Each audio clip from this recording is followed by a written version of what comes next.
শ্রদ্ধাহীনা, কৃষ্ণ প্রেম মাধুর্যহীনা কীর্তনিয়া স্বাতি দে এবং তার ক্ষুদ্র সহ সম্প্রদায়ের অনন্ত কোটি দণ্ডবৎ প্রণাম।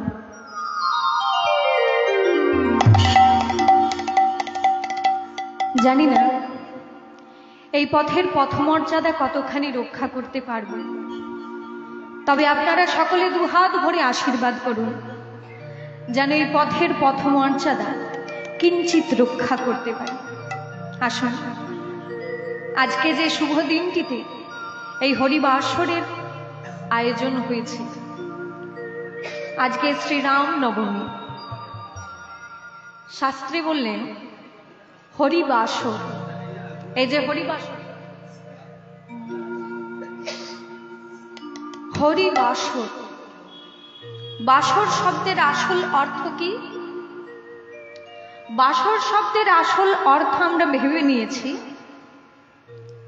আসর। বাসর মানে আসর আমরা ভেবে নিয়েছি, বিবাহ বাসর মানে বিয়ের আসর, এটা আমরা মেনে নিয়েছি বা এটাই হয়তো আমরা জানি। কিন্তু বাসর শব্দের আসল অর্থ হলো বার। হরিবাসর মানে হরির বার। আমরা যেটা বাংলায় বলছি বার, সেটা সংস্কৃতে লেখা হবে বাসর। যারা খবরের কাগজ পড়েন, রবিবারে দেখবেন আনন্দবাজার পত্রিকায় আলাদা করে এক্সট্রা একটা পেপার দেওয়া থাকে, সেখানে কি লেখা আছে? রবিবাসরীয়, মানে রবিবারের যা যা ঘটনা সেখানে লেখা আছে। তাহলে বাসর মানে আসর নয়, এটা আমাদেরকে আগে জানতে হবে। বাসর মানে আসল অর্থ হচ্ছে বার। হরিবাসর মানে হরির বার, যেটা আমরা বলছি সোমবার মানে চাঁদের দিন। সোম মানে চাঁদ, চাঁদের দিন, বার সোমবার, সেটা সংস্কৃতে লেখা হবে সোমবাসরীয়, সোমবাসর। মঙ্গলবার, সেটা সংস্কৃতে লেখা হবে মঙ্গলবাসর। তাহলে এই যে হরির বার, হরিবাসর, যেদিন হরিবাসর আয়োজিত হবে সেই দিনটা যদি মঙ্গলবার হয়, মঙ্গল গ্রহের কিন্তু ক্ষমতা সেখানে থাকবে না। কথা বলার সময় একদম চুপ। মঙ্গলবার, আজকে যেমন রোববার, রবিবার, হরিবাসর যেহেতু আজকে আয়োজিত হয়েছে, রবি মানে সূর্যের কিন্তু সেই দিনে আর ক্ষমতা থাকবে না। এটা হরির বার, হরির জন্য উল্লিখিত দিন। তা শাস্ত্রে বললেন যেদিন হরিবাসর হবে সেই দিনটা হয় সোমবার, মঙ্গলবার, যে বারই হোক না কেন, হরির জন্য সেই দিনটা নির্দিষ্ট থাকবে। হাজার কাজের মধ্যেও কিন্তু তুমি একবার হরি কথা শুনলে কিনা, হরি কথা বললে কিনা, এটা কিন্তু হিসেব করে নিও। কারণ এই যে হরির বার, এই দিনটা হরির জন্য উল্লেখিত, হরির জন্য সেই দিনটা নির্দিষ্ট। একাদশী কে কে করেন এখানে? হাত তুলেন দেখি। শয়ন উত্থান পাশ মোড়া, তার মধ্যে ভীমে ছোড়া, পাগলার 14, পাগলির 8, এই নিয়ে কালকা। এই যে যারা আমার মুসলমান ভাইরা রোজা রেখেছিলেন, তারা 1 মাসে যেটা করে দিলেন, যে ব্রত পালন করলেন, সেটা আমরা একাদশীতে ভাগে ভাগে করছি। মাসে 2টা একাদশী হয়, 2টা একাদশী, তাহলে বছরে কত হলো? 24টা একাদশী। এছাড়াও পূর্ণিমা, অমাবস্যা, এই সমস্তগুলো নিয়ে দেখা যাচ্ছে 1 মাসের বেশি কিন্তু হয়ে যাচ্ছে আমাদের এই ব্রত। কাজেই যারা ভাবছে আমি রোজা রাখছি মানে বিশাল একটা পুণ্যের কাজ করছি, ঠিক নয়। এই ভাবনা ভুল। ওরা যেটা এক মাসে করে দিচ্ছে, আমরা সেটা ভাগে ভাগে করছি বিজ্ঞানসম্মত ভাবে। তা শাস্ত্রে বলছে শয়ন উত্থান পাশ মোরা। মাসে যদি দুটো ব্রত না করতে পারো, একাদশী না করতে পারো, তাহলে শয়ন একাদশী এইগুলো কিন্তু করতে ভুলে যেও না। কি কি? শয়ন উত্থান পাশ মোরা।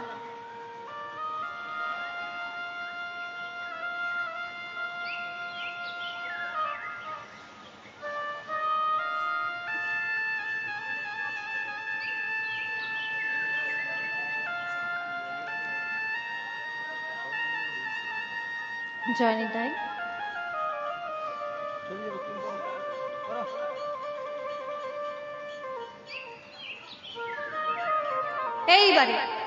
এইবারে আমার দিকে তাকান সবাই।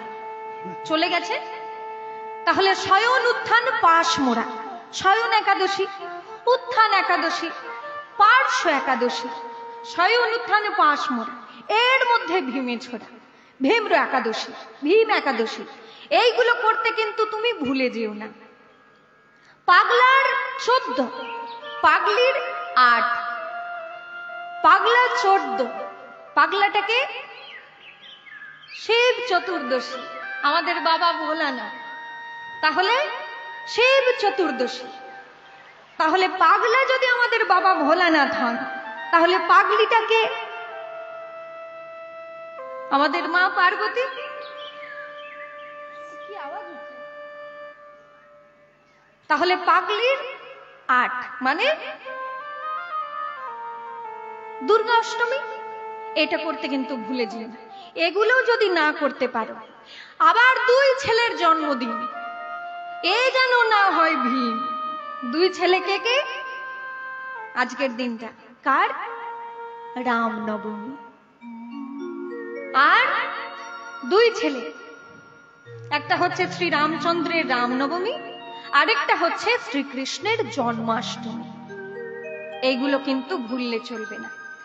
তবে এগুলো যদি না পারো, শাস্ত্রে বলছে এইগুলো যদি, এই তিথিটাও যদি আমরা না পারি করতে, তাহলে ভগার খালে ডুবে মরিস। এটা কিন্তু কোনো গালিগালাজ নয়। ভগা মানে ভগীরথের আনা যে পতিত পাবনী গঙ্গা, সেইখানে অন্তত একবার ডুব দিও, সেইখানে কিন্তু একবার ডুব দিও, তাহলে এতগুলো কর্মফল তোমার লাভ হয়ে যাবে। আজকে যে রামনবমী, আসুন আমরা 2 হাত ভরে তার একবার জয়ধ্বনি করি। রামচন্দ্র কি জয়, রামচন্দ্র কি জয়, রামচন্দ্র কি জয়। শ্রীরাম শ্রীরাম।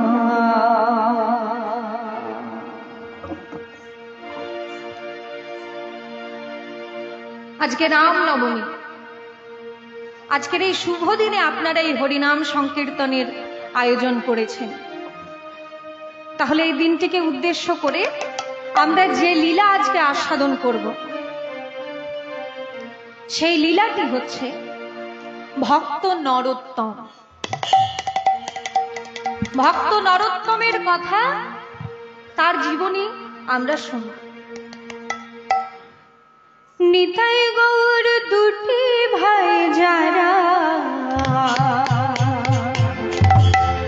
আজ তারা 2 ভাই এসেছে রে। 2টি বাহু তুলে নিতাই গৌর হরিবল হরিবল। তারা 2 ভাই এসেছে রে, আজ নিতাই গৌর 2টি ভাই যারা, তারা 2 ভাই এসেছে রে। ও নিতাই গৌর 2টি ভাই যারা, তারা 2 ভাই এসেছে রে। আজ হরিনাম প্রেম বিধরিতে তারা, তারা 2 ভাই এসেছে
দেখুন, মহাপ্রভু এই কলিকালে অবতীর্ণ হয়ে আমাদের জন্য একটা বন্যা নিয়ে এলেন, এবং বন্যায় তিনি আমাদেরকে ভাসিয়ে আমাদের কৃতার্থ করেছেন। বন্যায় পড়লে কি হয়? লোকে কাদা ঘাটাঘাটি করে। যদি কারোর গায়ে কাদা নাও থাকে, বন্যায় পড়লেই কিন্তু কাদা লেগে যাবে। কিন্তু মহাপ্রভুর বন্যা এমন, কারোর গায়ে যদি কাদা থাকে, কাদা মাখানো কারোর গায়ে যদি থাকে, মহাপ্রভুর প্রেম বন্যায় পড়লে তার সমস্ত কাদা ধুয়ে মুছে পরিষ্কার হয়ে যাবে। আমাদের গায়ে তো কাদা মাখানো রয়েছে, কাদা মেখে আমরা ঘুরছি। কিসের কাদা? কাম, ক্রোধ, লোভ, মোহ, মদ, মাৎসর্য, কত রকমের কাদা মেখে আমরা ঘুরছি। কিন্তু মহাপ্রভুর প্রেম বন্যায় যদি কেউ একবার স্নান করতে পারে, এই সমস্ত কাদা ধুয়ে মুছে পরিষ্কার হয়ে যাবে। আর সেই বন্যা প্রধান মাধ্যম হচ্ছে এই হরিনাম সংকীর্তন। এবং এই সংকীর্তনের যিনি পুনঃ প্রাণ প্রতিষ্ঠা করলেন, সেই নরোত্তম দাস ঠাকুর সম্পর্কে আজকে আমরা শুনব। মহাপ্রভু তিনি একবার মালদায় গেছিলেন। খুব মন দিয়ে শুনবেন মায়েরা। মহাপ্রভু তিনি একবার মালদায় গেছিলেন, সেটা কিন্তু সন্ন্যাস গ্রহণের পর। সন্ন্যাস গ্রহণ করে মহাপ্রভু যখন পুরীতে চলে গেলেন, দক্ষিণ ভারত ঘুরে চলে এলেন, তারপর মহাপ্রভু ঠিক করলেন বৃন্দাবনে যাবেন। এই বৃন্দাবনে যেতে গিয়ে তিনি মালদা হয়ে বৃন্দাবনে যাবেন, এই রকম ঠিক করলেন। তা সেইখানে গিয়ে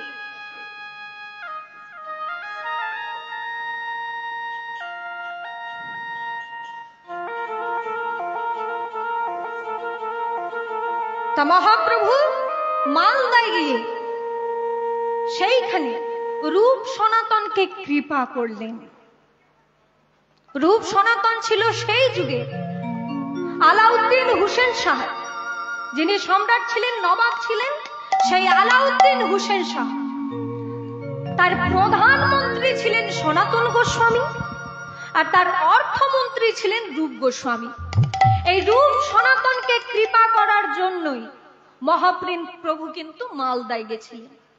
আর সেইখানে গিয়ে মহাপ্রভু তিনি যখন পদ্মা নদীতে স্নান করলেন, একটা অদ্ভুত ঘটনা ঘটেছিল। মহাপ্রভু পদ্মা নদীর কাছে গিয়ে একটা অচেনা নাম ধরে ডাকতে লাগলেন। পদ্মা নদীর তীরে আমার শ্রী গৌরাঙ্গরা, পদ্মা নদীর তীরে আমার শ্রী গৌরাঙ্গরা, পদ্মা নদীর তীরে আমার শ্রী গৌরাঙ্গরা, পদ্মা নদীর তীরে আমার শ্রী গৌরাঙ্গরা, ভক্তগণ সঙ্গে করি হরি গুণগান, ভক্তগণ সঙ্গে করি হরি গুণগান, ভক্তগণ সঙ্গে করি হরি গুণগান। ভক্তগণ সঙ্গে করি হরি গুণগান। তাহলে মহাপ্রভু এখন কোথায়? মায়েরা, মহাপ্রভু কোথায় রয়েছেন? এই জায়গাটা যদি ভালো করে না শোনেন, তাহলে কিন্তু লীলা বুঝতে পারবেন না। মহাপ্রভু মালদায় রয়েছেন, সেখানে পদ্মা নদীতে স্নান করছেন, ভক্তদেরকে সঙ্গে নিয়ে হরিনাম সংকীর্তন করছেন। তাহলে মহাপ্রভু কোথায়? মালদায়। সেইখানে মহাপ্রভু একটা অচেনা নাম ধরে ডাকলেন, নরু নরু রে নরু। হ্যাঁ, মহাপ্রভু কাকে ডাকছেন? আমরা যারা ভক্ত রয়েছি, আমরা তো সবাই সবাইকে চিনি। আমাদের মধ্যে কারোর নাম তো নরু নয়। তাহলে মহাপ্রভু কাকে ডাকছেন? প্রভু প্রভু আপনি কাকে ডাকছেন? মহাপ্রভু বললেন, আমি যাকে ডাকছি তার এখনো জন্মই হয়নি। হ্যাঁ, সে কি প্রভু? যে ছেলেটা এখনো জন্মগ্রহণ করলো না আপনি তাকে ডাকছেন? হ্যাঁ। তোমাদের স্নান হয়ে গেছে? হ্যাঁ প্রভু, আমাদের স্নান হয়ে গেছে। তাহলে তোমরা এক কাজ করো, নদীর উপরে গিয়ে একটু দাঁড়াও। আমার এই পদ্মা নদীতে একটু ব্যক্তিগত কাজ আছে। হ্যাঁ, সবাই শুনে। ভক্তগণ সরে গেলেন। এমন সময় নাভি জলে দাঁড়িয়ে প্রেমের ঠাকুর গৌর হরি আমার, গৌর হরি পদ্মা নদীর দিকে তাকিয়ে পদ্মা নদীর সঙ্গে কথোপকথন করছে। ওগো পদ্মা, এই যে তোমার জলে আমার চোখের জল মিশে যায়, জানবে এই জল নিছক অশ্রু জল নয়, আমার বুকের ভেতরে যে জমাট বাঁধা কৃষ্ণ প্রেম, সেই কৃষ্ণ প্রেম বিগলিত হয়ে অশ্রুরূপে বাইরে আসছে। আর সেই কৃষ্ণ প্রেম আমি তোমার জলে মিশিয়ে দিলাম। নরোত্তম যেদিন তোমার জলে প্রথম স্নান করতে আসবে, আমার এই কৃষ্ণ প্রেম তুমি তাকে সমর্পণ করবে। আমার প্রেম তুমি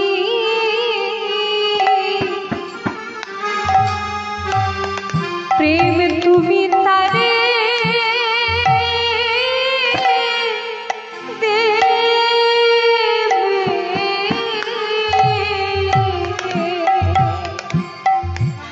আমার প্রেমী তুমি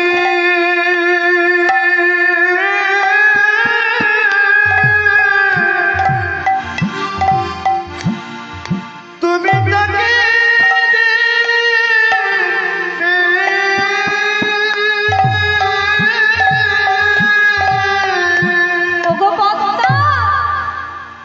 এই যে হৃদয়ের প্রেম অশ্রুরূপে আমি তোমার জলে মিশিয়ে দিলাম। এই প্রেম নরোত্তম যেদিন প্রথম তোমার জলে স্নান করতে আসবে, আমার প্রেম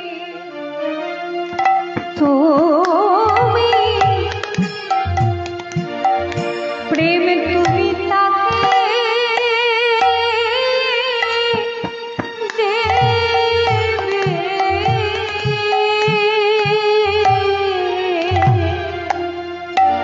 আমার প্রেম তুমি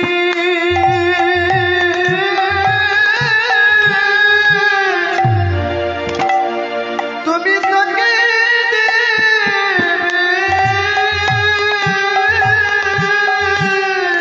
যেদিন নরোত্তম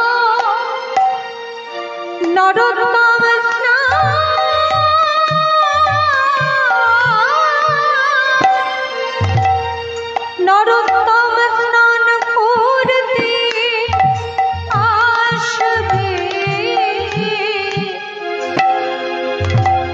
মহাপ্রভু কি বললেন? আবার যে কৃষ্ণ প্রেম তোমার জলে মিশিয়ে দিলাম, এই কৃষ্ণ প্রেম নরোত্তম যেদিন তোমার জলে স্নান করতে আসবে তুমি তাকে সমর্পণ করবে। মহাপুরুষদের জীবনে এমন কিছু ঘটনা ঘটে বাবা, আমরা সাধারণ মানুষ কানে শুনলে বিশ্বাসই করতে পারবো না। এই যে মহাপ্রভু বলে দিলেন আমার কৃষ্ণ প্রেম তুমি নরোত্তমকে সমর্পণ করবে। এইবার পদ্মা নদী বলছে, ওগো মহাপ্রভু, আমার জলে তো হাজার হাজার মানুষ স্নান করতে আসে, কে নরোত্তম আমি কেমন করে চিনব?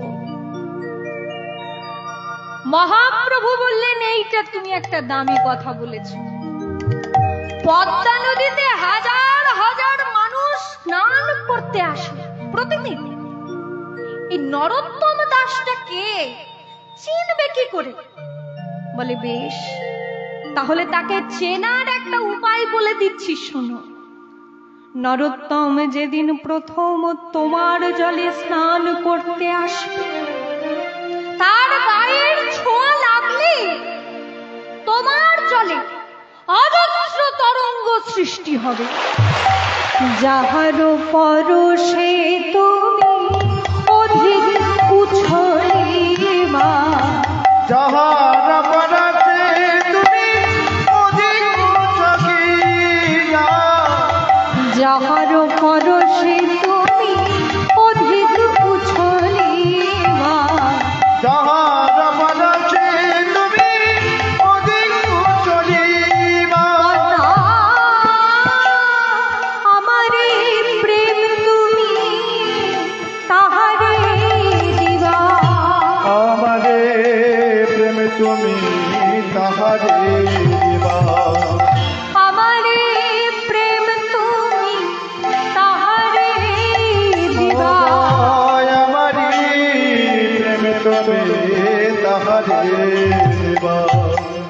তরঙ্গ বাড়বে নিদান হরিবল হরিবল, তরঙ্গ বাড়বে তোমার তরঙ্গ বাড়বে, নরোত্তমের পরশ পেয়ে। পদ্মা নদী ভাবল, বাহ, কবে নরোত্তম আমার কাছে আসবে তা তো আমি জানি না, কিন্তু যতদিন না নরোত্তম আমার কাছে আসছে ততদিন আমি এই গৌরাঙ্গ প্রেম ধারণ করে আমি গৌর প্রেম ধনে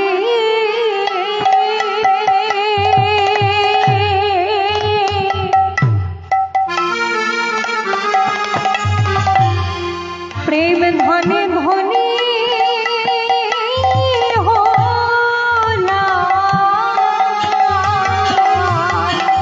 আমি গৌরী প্রেম দানে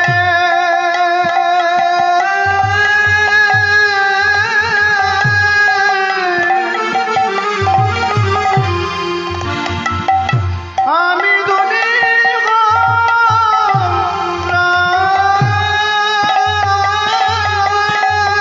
গৌর প্রেম ধনে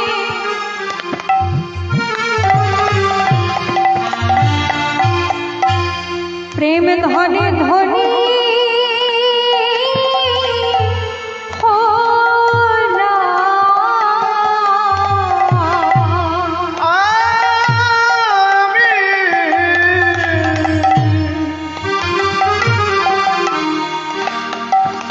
গৌরী প্রেম দানে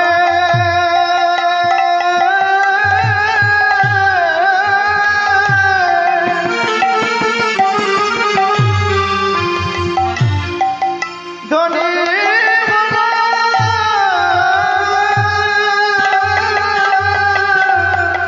আমার নদী জল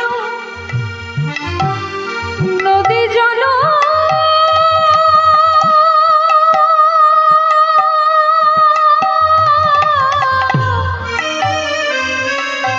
সফল হলো, আমি শ্রী গৌরাঙ্গের প্রেম পেলাম। আমার গৌরাঙ্গের প্রেম পেলাম, জনমে সফল গৌরাঙ্গের প্রেম পেলাম, সফল হলো। এরপরে মহাপ্রভু এই যে কৃষ্ণ প্রেম দিলেন পদ্মা নদীকে, এরপরে মহাপ্রভু রূপ সনাতনকে কৃপা করলেন এবং সনাতন গোস্বামী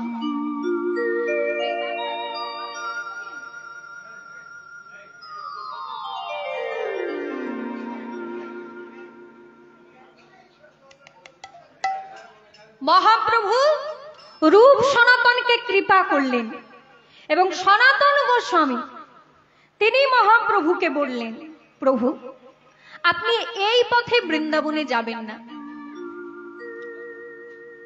এই পথে আপনি বৃন্দাবনে যাবেন না, আপনি এখান থেকে ফিরে যান। পরবর্তীকালে যখন বৃন্দাবনে যাবেন আপনি জঙ্গলের পথে বৃন্দাবনে যাবেন। তাই মহাপ্রভু পরবর্তীকালে যখন বৃন্দাবনে গেছিলেন, ঝাড়খণ্ডের জঙ্গল হয়ে বৃন্দাবনে গেছিলেন। এদিকে মহাপ্রভুর প্রেম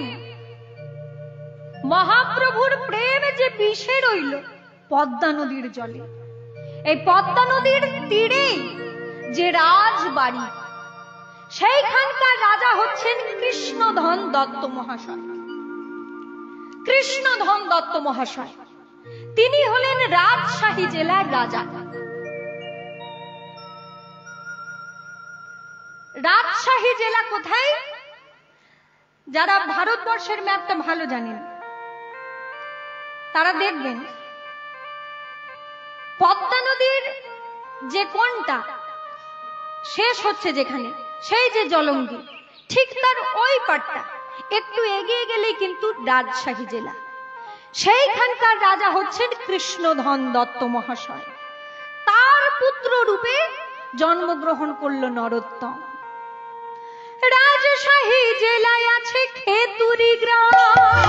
রাজশাহী জেলায় আছে খেতুরি গ্রাম। কি অপূর্ব শোভা রতি মনোরম। কি অপূর্ব শোভা রতি মনোরম।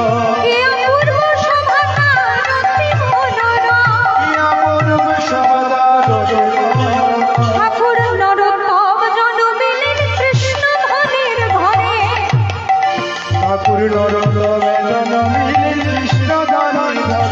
নরোত্তম জন্মিলেন কৃষ্ণধনের ঘরে।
রানীমা নারায়ণী দেবীর গর্ভে জন্মগ্রহণ করল রাজপুত্র নরোত্তম। তা রাজার ছেলে হয়েছে বলে সারা রাজ্যেরই একটা আনন্দ। কোন দেশে যদি রাজপুত্র জন্ম নেয় দেশের লোকের আনন্দ হয় না? তা রাজশাহী জেলায় যেহেতু রাজপুত্র জন্ম নিয়েছে, সারা রাজ্যের লোক সেই রাজপুত্রকে দেখতে যাচ্ছে। গ্রামের লোক দেখতে যাচ্ছে, শহরের লোক দেখতে যাচ্ছে। তা আমাদের পাড়া থেকে, এই দেখুন মা, আমাদের পাড়া থেকে রাজপুত্রকে দেখতে গেছিল ইনি। এনাকে একটু জিজ্ঞাসা করে দেখি রাজপুত্র কেমন হয়েছে। এদিকে আসুন, দেখুন রাজপুত্র দেখতে হাজার হাজার মানুষ গেছিল। আপনিও তো গেছিলেন? হ্যাঁ গেছিলাম। তা বলুন কেমন লাগলো রাজপুত্র? এমনি তো সবই ভালো ছিল, কিন্তু খুবই কালো। খুবই কালো। কালোর কথা কে বলছে দেখুন? আমার মতো। এই সমস্ত লোকগুলোকে কি বলে জানেন? বিষনিন্দু। এই বিষনিন্দুক লোক কেমন হয় শুনেন। একজন আছে রাজবাড়িতে, শুধু বিয়ে বাড়িতে মানে নেমন্তন্ন বাড়িতে খেয়ে বেড়ায়, আর খেতে গেলে কিছু না কিছু একটা নিন্দে করবে। কোনোদিন বলবে শুক্তোটা একদম বাজে, আবার অন্যদিন বলবে মুখেরটা একদম খারাপ হয়েছে। তা প্রতিদিন কিছু না কিছু একটা নিন্দে করবে, খেতে গেলে কিছু না কিছু একটা নিন্দে করবে। একটা নেমন্তন্ন বাড়িতে গেছে, কোনোটাই খারাপ হয়নি, সব আইটেম খুব ভালো হয়েছে। এবার সেই লোকটাকে গিয়ে সকলে ধরেছে যে আজকে তো সব আইটেম খুব ভালো হয়েছে, সবাই প্রশংসা করতে করতে যাচ্ছে, তা আপনার কি মত? তখন সেই লোকটা বলছে সবাই যখন ভালো বলছে ভালোই হয়েছে, তবে এত ভালো ভালো না। দেখুন এই সমস্ত লোকগুলোকে বলে বিষনিন্দু। শুনুন মশাই, রাজার ছেলে কালো হয়েছে বলে চিন্তা করবেন না, কারণ সোনার আংটি বাঁকা হলেও যত টাকা ভরি, সোজা হলেও তত টাকাই ভরি। নরোত্তম জন্মিলেন কৃষ্ণ ধনের ঘরে, নরোত্তম জন্মিলেন কৃষ্ণ ধনের ঘরে, নরোত্তম জন্মিলেন কৃষ্ণ ধনের ঘরে, নরোত্তম জন্মিলেন কৃষ্ণ ধনের ঘরে, মহাভাগবতী নারায়ণী নয়নরে, মহাভাগবতী নারায়ণী নয়নরে, মহাভাগবতী নারায়ণী নয়নরে। মহাভাগবতী নারায়ণী নয়নরে। এই দেখুন, সন্তান ভালো হবে না কেন? বীজ যদি ভালো হয়, মাটি যদি ভালো হয়, ফসল তো ভালো হবে। সংসার সুখের হয় রমণীর মনে। আর তারপরেরটা চুপচাপ যদি বইয়ের কথা শুনে,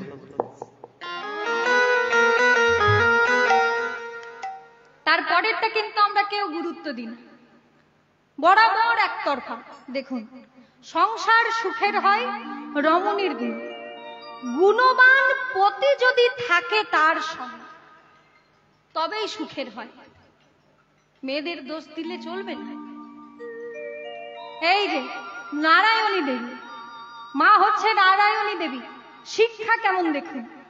সন্তান জন্ম নিচ্ছে, আনন্দ আর ঘরে না, দয়ার ধরে না, আনন্দ আর ঘরে না, দয়া ধরে না, রাজপুত্র হলো বলে আনন্দ আর ঘরে না, রাজপুত্র বলো বলে দয়া ধরে না, রাজপুত্র হলো বলে আনন্দ আর ঘরে না। পুত্র হলো বলে আনন্দ আর ধরে না। সারা রাজ্যের লোক রাজপুত্র হয়েছে বলে আনন্দ করছে, কিন্তু রাজা মশাই তিনি চিন্তা করছেন ছেলের পড়াশোনা নিয়ে। আমার ছেলে রাজ ঐশ্বর্যে বড় হয়ে সে যেন শিক্ষা থেকে বঞ্চিত না হয়, তাই ছোটবেলা থেকে তার ভালো জায়গায় শিক্ষার ব্যবস্থা করতে হবে। তার রাজশাহী জেলার, তখনকার দিন রাজশাহী জেলার সর্বশ্রেষ্ঠ পণ্ডিত ছিলেন কৃষ্ণ দাস পণ্ডিত মহাশয়। তাকে গিয়ে ধরলেন রাজা মশাই, যে পণ্ডিত মশাই, আপনি তো রাজশাহী জেলার সর্বশ্রেষ্ঠ পণ্ডিত, তা আমার ছেলের শিক্ষার দায়িত্ব কৃপা করে আপনি নিন, আপনি সর্বশ্রেষ্ঠ পণ্ডিত। পণ্ডিত মশাই বললেন, শুনুন রাজা মশাই, আমি আপনার ছেলের শিক্ষার দায়িত্বটা নিতে পারি, তবে আপনার ছেলে রাজার ছেলে বলে তার আলাদা কোনো সুযোগ আমি দিতে পারবো না। আমি সব ছাত্রকে যেমন পড়াই ওকেও তেমন পড়াবো। ওর যদি মেধা ভালো থাকে ও নিশ্চয়ই সবার থেকে এগিয়ে যাবে। বলে বেশ, তাহলে তাহলে আজকেই আমার ছেলেকে নিয়ে আসি। হ্যাঁ, ওকে আজকেই নিয়ে আসুন, আমি ওর ছোট্ট করে একটু পরীক্ষা নিই। এইবার নরোত্তমকে পণ্ডিত মশাইয়ের কাছে এনে দাঁড় করালো। নরোত্তম, এদিকে এসো। তুমি বাড়িতে মায়ের কাছে অ আ ক খ শিখেছো? হ্যাঁ, শিখেছি। আচ্ছা, এই নাও, তোমাকে কাগজ দিলাম, কলম দিলাম, ক দিয়ে কিছু একটা লেখো, খ দিয়ে কিছু একটা লেখো, গ দিয়ে কিছু একটা লেখো, লিখে আমাকে জমা দাও। আমি একটু ঘুরে আসি। এইবার নরোত্তম কাগজ আর কলম পেয়ে কি লিখছে দেখুন। শিক্ষা কেমন হওয়া উচিত কয়ে, এখন যেগুলো বলবো নরোত্তম দাসের নিজের রচনা। কয়ে কলিযুগে শ্রীকৃষ্ণ চৈতন্য করতালি দিয়ে শ্রীকৃষ্ণ কলিযুগে শ্রীকৃষ্ণ চৈতন্য কলিযুগে শ্রীকৃষ্ণ খেলিবার প্রবন্ধে কইলি হল করতা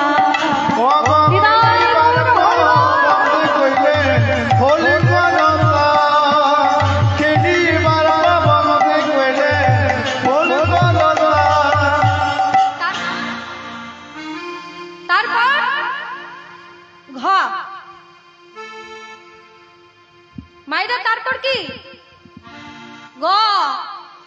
গড়াগড়ি জান প্রভু নিজ সংকীর্তনে গড়াগড়ি জান প্রভু নিজ সংকীর্তনে গড়াগড়ি জান প্রভু নিজ সংকীর্তনে গড়াগড়ি জান প্রভু নিজ সংকীর্তনে ঘরে ঘরে হরি নাম দেন সর্বজনে ঘরে ঘরে হরি নাম দেন সর্বজনে ঘরে ঘরে হরি নাম দেন সর্বজনে ঘরে ঘরে হরি নাম দেন সর্বজনে।